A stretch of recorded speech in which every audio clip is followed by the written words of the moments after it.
نحمدہ ونصلی ونسلم علی رسولہ الکریم، اما بعد۔ گناہ ہے، جانتے ہیں، پہچان گئے کہ یہ گناہ ہے میری زندگی میں، اس کو مجھے نکالنا ہے۔ اپنے زندگی پہ، حالات پہ غور کرتے ہیں، کبائر کو دیکھ رہے ہیں کہ بھی میری زندگی میں اتنے سارے کبیرہ، وہ لسٹ میں نے چیک کی تو پتہ چلا اتنے سارے صغیرہ الگ ہیں، ظاہر کے الگ ہیں، باطن کے الگ ہیں، میں تو گناہ میں لتھڑا ہوا ہوں۔ تو یہ احساس ہوا کہ کم از کم اب ان میں سے، جیسے میں پہلے بھی عرض کر چکا کہ ان کا ایک آرڈر بنایا، لسٹ بنائی، اور اس لسٹ میں ان میں سے میرے اندر کون کون سے گناہ ہیں، اس کی ایک لسٹ آپ کے پاس موجود ہو، اور اس میں آپ نے دیکھا، اور پھر آپ نے اس کو دو اس کی آرڈر رکھنے چاہیے۔ ایک آرڈر تو یہ رکھنا چاہیے کہ یہ سب سے خطرناک سے لے کے سب سے ہلکا، اوپر سے نیچے تک چلے، تو ڈسینڈنگ آرڈر میں ہو گیا، یعنی سب سے خطرناک والا سب سے اوپر، پھر اس کے بعد والا خطرناک، اور پھر اس کے یعنی اس کی قباحت کے حساب سے اس کو ایک آرڈر تو یہ بنا لیا، اور اس کے مقابلے میں ایک اور آرڈر کہ انہی میں سے جو بڑے بڑے گناہ ہیں، جو زیادہ خطرناک ہیں، ان میں آسان کون سا ہے، تو سب سے آسان کو سب سے اوپر رکھا۔ پھر آسان سے مراد ہے کہ آسان چھوڑنے کے حساب سے آسان، یہ مراد ہے میری کہ یہ تو بہت ہی آسان ہے یار، اچھا یہ بڑا گناہ تو مجھے تو پتہ نہیں، میں تو ہلکا سمجھتا تھا، یہ تو بہت آسان ہے، یوں چھوڑ دوں گا، ابھی کوئی ٹینشن ہی نہیں۔ تو ایسے جو گناہ ہیں ان کی ایک لسٹ بنا دی تاکہ ان کو چھوڑنا آسان ہو، جو آسان والے جلدی جلدی چھوٹ جائیں گے۔ اب اس کے بعد اپنے آپ سے، نفس سے ایک مشارطہ کرے۔ مشارطہ کا مطلب یہ ہے کہ نفس سے شرط لگائے، کانٹریکٹ بنائے، ڈیل کرے۔ ڈیل یہ ہے کہ نہیں، مجھے نفس سمجھ لے یہ سارے گناہ چھوڑنے، ورنہ تو بھی آگ میں جلے گا، میں بھی مروں گا، دونوں پھنسیں گے، میرا تو جسم تو ہے ہی نہیں، روح کے اوپر بات ہوگی نا، عذاب تو روح کو ہوگا وہاں پر، جب تو قبر کی بات نہیں ہو رہی، مرنے کے بعد قیامت میں جب حساب کتاب ہوگا تو جہنم میں جلنا پڑے گا، تو بھی مرے گا، میں بھی مروں گا، لا حالات بہتر کر لے، ابھی سورٹ آؤٹ کر لے۔ تو اس کا طریقہ یہ ہے کہ ایک شرط لگا لیتے ہیں، ایک ڈیل کرتے ہیں کہ ہم یہ گناہ نہیں کریں گے، کم از کم اس کو تو چھوڑ یار، یہ تو بہت ہی گندی بات ہے، اتنی شرم کی بات ہے، بچوں کے سامنے کھل گئی کل قیامت میں، اماں ابا کے سامنے ایک واقعہ آ گیا میرا، دوست احباب کے سامنے، سب کے سامنے، مولوی بنا بیٹھا ہوا ہے، تیری حالات دیکھی کیا ہے، نمازیں پڑھا رہا ہے، جمعے کے خطبے دے رہا ہے، یہ تیری حالت چلے گا لوگوں کے سامنے، کیسا چلے گا؟ تو غور کرو اس پر، تو اپنے آپ سے یہ ڈیل کر لے، تو نفس کہے گا ہاں واقعی مجھے چھوڑنا چاہیے، اچھے موقع پر، اچھے موڈ میں ہے، شرط لگا لی، اس کو مشارطہ کہتے ہیں۔ پھر اب اس کے بعد ذہن میں بنائے کہ یہ ان خاص ٹائموں میں یہ گڑبڑ ہونے کا امکان زیادہ ہے۔ بد نگاہی کا مرض ہے تو پتہ ہے کہ بد نگاہی کب ہوگی، صبح شام، اب یہاں بیٹھ کے تو بد نگاہی نہیں ہوگی، بد نگاہی تو ہوگی جب صبح دفتر جا رہا ہوں گا، راستے میں بازار جا رہا ہوں گا کچھ سامان لینے کے لیے، ٹرین میں ہوں گا تو مسئلہ ہوگا، دفتر میں ہوں گا تو جہاں پہ، تو ان جگہوں پہ اب اپنی نظر کی حفاظت کریں۔ آج ورک فرام ہوم ہے تو ٹینشن نہیں ہے، گھر میں آسانی ہے، جس دن نہیں ہے اس دن زیادہ پریشانی ہے، تو اس وقت ذرا اپنے پہلے سے اپنے آپ کو کہا کہ آج غور کر لے بھائی، کل صبح کا جو مسئلہ ہے وہ ذرا گمبھیر ہے، ٹیوب پہ جانا ہے اور راستے بھر گڑبڑ ہوگی، تو نظر اپنی بچا کے رکھنی ہے، یہ ڈیل کر کے جائے۔ تو اس کو کہتے اب یہ مراقبہ کر رہا ہے۔ مراقبہ کا مطلب نظر لگا کے بیٹھا ہوا ہے کہ کہاں کہاں میں گڑبڑ ہو سکتا ہوں پہلے سے، اور پھر اس پہ اپنے آپ کو کنٹرول کرے۔ گھر سے نکلتے ہوئے کہے کہ ہاں اب میں، اے نفس محتاط رہے، سفر شروع ہو رہا ہے، ابھی گھر سے نکل رہا ہوں، گڑبڑیں کہیں بھی شروع ہو سکتی ہیں، نظر کی حفاظت، یہ کہہ کے اس مراقبے کے ساتھ چلے۔ اور چلتے چلتے جب یہ شام میں گھر پہنچ جائے، کام سے فارغ ہو کے جب اس سچویشن سے نکل آئے، تو پھر اپنے آپ کو اسیس کرے، ری اسیس کرے، اس کو کہتے ہیں محاسبہ۔ اب اپنے اسیسمنٹ کرے کہ کیا کیسا رہا، حالات کیسے رہے، بھئی دن میں یہ 5 جگہیں تھیں جہاں پہ گڑبڑ ہو سکتی تھی، ماشاءاللہ 3 جگہ میں بالکل بچ گیا، کوئی گڑبڑ نہیں کی میں نے، 2 جگہ تھوڑی سی گڑبڑ ہو گئی، تو استغفر اللہ استغفر اللہ۔ تو اس کے بعد اپنا جب یہ محاسبہ کیا، تو اس کے بعد ذرا اس کو دوبارہ ری ایڈجسٹ کرے، اور تھوڑا سا ڈانٹے اپنے نفس کو کہ بڑی گڑبڑ کی یار، 2 جگہ اور خیال کرنا چاہیے تھا، کوتاہی ہو گئی نا، خیال نہیں کیا نا، گڑبڑ کر دی، چلو آئندہ نہیں کرنا، پھر دوبارہ یہ چیز چلے گی۔ 1 ہفتہ 2 ہفتے میں نظر آئے گا کہ 5-6 گناہ تو یوں چھوٹ گئے، 3 ویسے چھوٹ گئے، تو بڑا اچھا ہو گیا، لسٹ اچھی چل رہی ہے ماشاءاللہ، ایک امپروومنٹ آ رہی ہے۔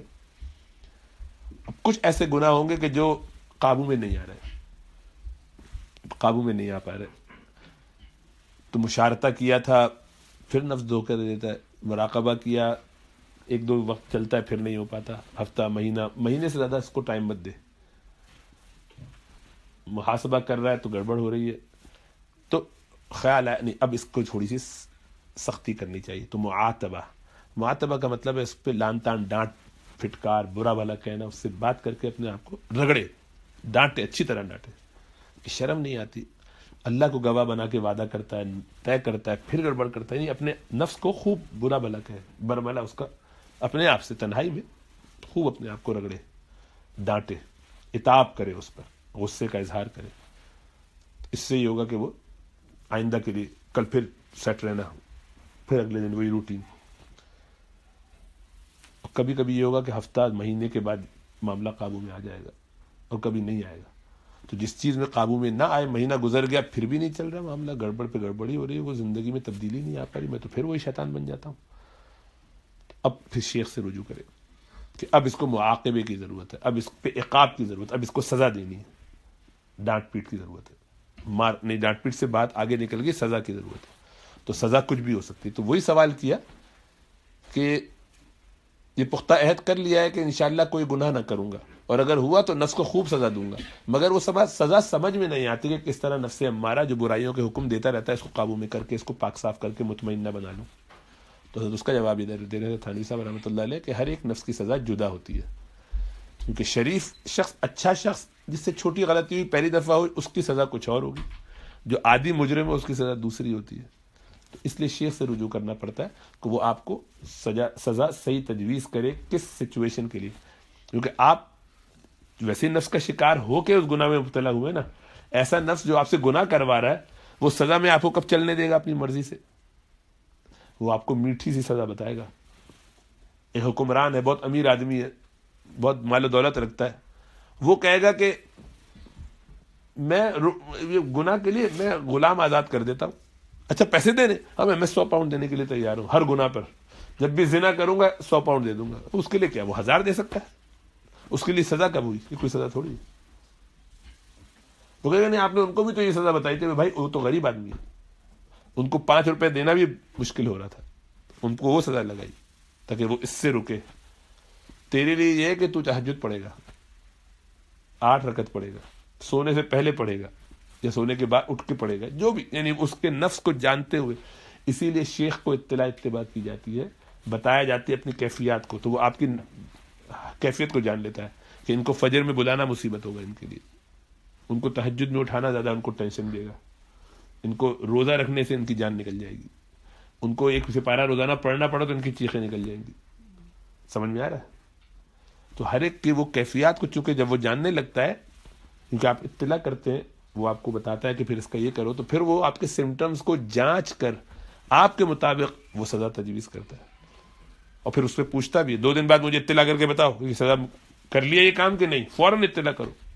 تو آدمی گھبرا کے کرتا ہے تو اوقات میں آ جاتا ہے. 2-3 دفعہ کے بعد نفس کہتا ہے کہ یار یہ گڑبڑ, یار ہر جب بھی بدنگاہی کرو گے اس میں 4 رکعت پڑھنی پڑے گی. تو ایک دن میں 4 پڑھنی پڑ گئی, ایک دن میں 8 پڑھنی پڑ گئی, وہ 10 12 18 20 کتنی پڑے گا؟ وہ کہتا ہے بھائی انسان بن جاؤ, اس سے بہتر ہے. تو اب جب نظر اٹھنے بھی لگے گی نا تو نفس کہے گا یار دیکھ لیتے ہیں, نہیں پلاننگ رات میں نماز, نفس کہے گا اس سے بہتر, کیونکہ نفس خود جو ہے وہ چیز کرنا چاہتا ہے جس میں اس کو مزہ آتا ہو.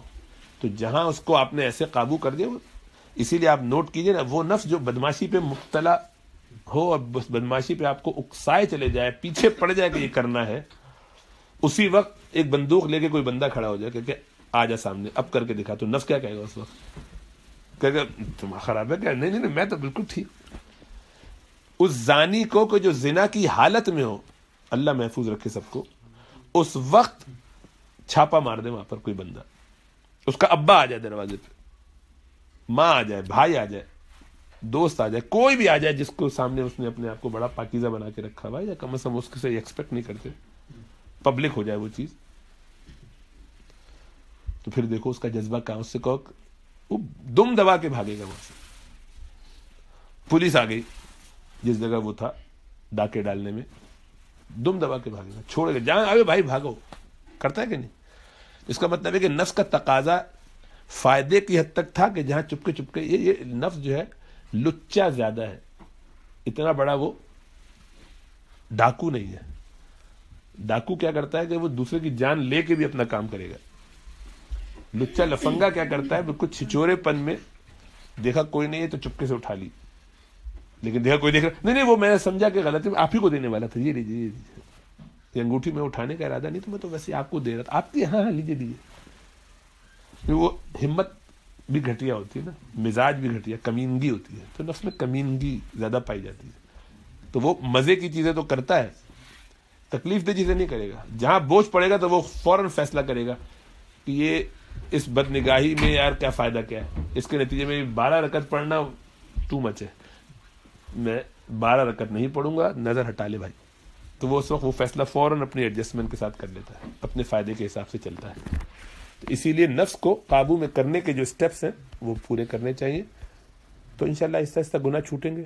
گناہ چھوڑے بغیر زندگی نہیں گزر سکتی بھائی, عافیت کے ساتھ نہیں گزرے گی, سکون نہیں حاصل ہوگا, اور اللہ کے ہاں ولایت نہیں مل سکتی, اللہ کے ہاں اونچا مقام نہیں ہو سکتا. اور گناہوں کے ساتھ جنت میں جانے کی ڈائریکٹ بغیر جہنم سے ہوئے گارنٹی نہیں ہے. اللہ کی رحمت ہو جائے تو اللہ جانتے کس کو معاف کر دیں, لیکن گارنٹی نہیں ہے.